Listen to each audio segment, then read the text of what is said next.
बस मालिकों के चेहरे पर मुस्कान, हाई कोर्ट से राहत, फिटनेस होने पर पुरानी गाड़ियां चलेगी सड़कों पर।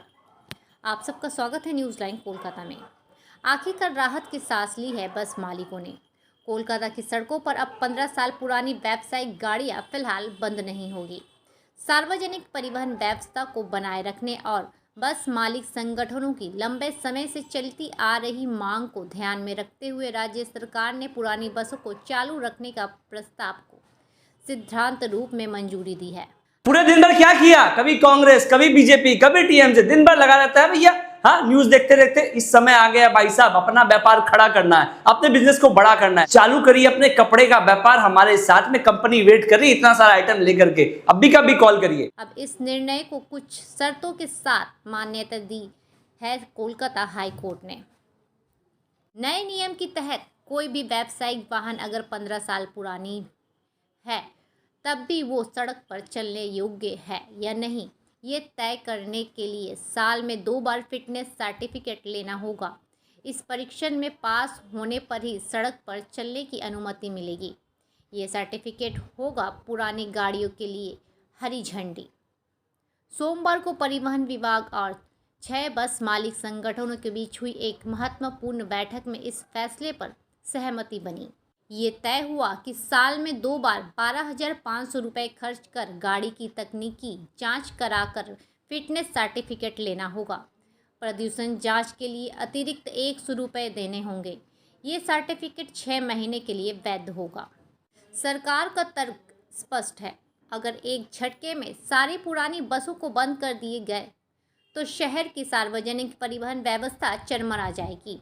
साथ ही पर्यावरण की अनदेखी भी नहीं की जा सकती है। इस संतुलन को बनाए रखने के लिए तकनीकी रूप से उपयुक्त बसों को परीक्षण के आधार पर चलने की अनुमति दी गई है। गौरतलब है कि एनजीटी के निर्देश पर बस और टैक्सी की उम्र निर्धारित करने की प्रक्रिया शुरू हुई है। इसी आधार पर देश के अन्य राज्यों की तरह पश्चिम बंगाल में भी 15 साल से अधिक पुरानी निजी व्यावसायिक गाड़ियां को प्रतिबंधित करने की प्रक्रिया शुरू हुई। अब वही नियम नया रूप लेकर आया है, जिसमें कुछ नए नियम भी लागू किए गए हैं।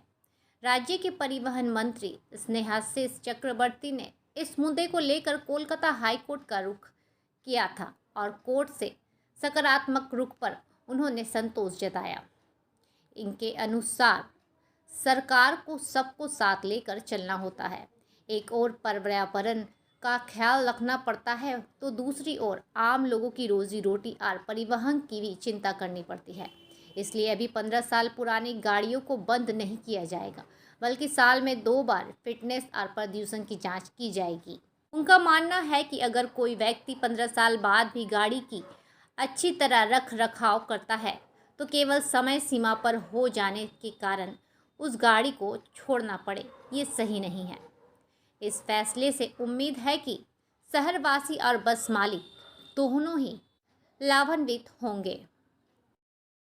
বিষয়টা হচ্ছে যে আগে পূর্ববর্তী যে সরকার ছিল সেই সময় 15 বছরের গাড়ি কেএনডিএ এলাকায় 15 বছরের ওপরে যত বাণিজ্যিক গাড়ি আছে সেগুলোকে স্ক্র্যাপ করে ফেলতে হবে, এটা একটা সরকারি সিদ্ধান্ত ছিল। সেটার ওপরে কোর্ট আবার সিলমোহর দিয়েছিল পরিবেশের কারণে। কিন্তু আমরা বর্তমানে যেটা বুঝেছি যে 15 বছর বয়স হলেই গাড়িকে স্ক্র্যাপ করা ফেলা এটা খুব বাস্তবসম্মত নয়। কারণ কেউ যদি গাড়িটাকে যত্নে রাখে তাহলে সে 15 বছর পরে কেন ভাঙবে। দ্বিতীয় হচ্ছে এখন নতুন ভেরিয়েন্টের গাড়ি চলে এসেছে, এখন আমরা BS6 স্টেজে রয়েছি, কারণ আধুনিক যন্ত্রপাতি পলিউশন কম ছড়ায়। ফলে এইসব কারণ তো রয়েছেই 15 বছরের উপরে গাড়ি স্ক্র্যাপ করার বিপক্ষে। প্লাস হচ্ছে 15 বছরের উপরে গাড়ি ভেঙে ফেলা মানে গণপরিবহন ব্যবস্থায় একটা বিরাট প্রভাব পড়বে। প্রায় 1,500-এর উপরে গাড়ি বসে যাবে 25-26-এ।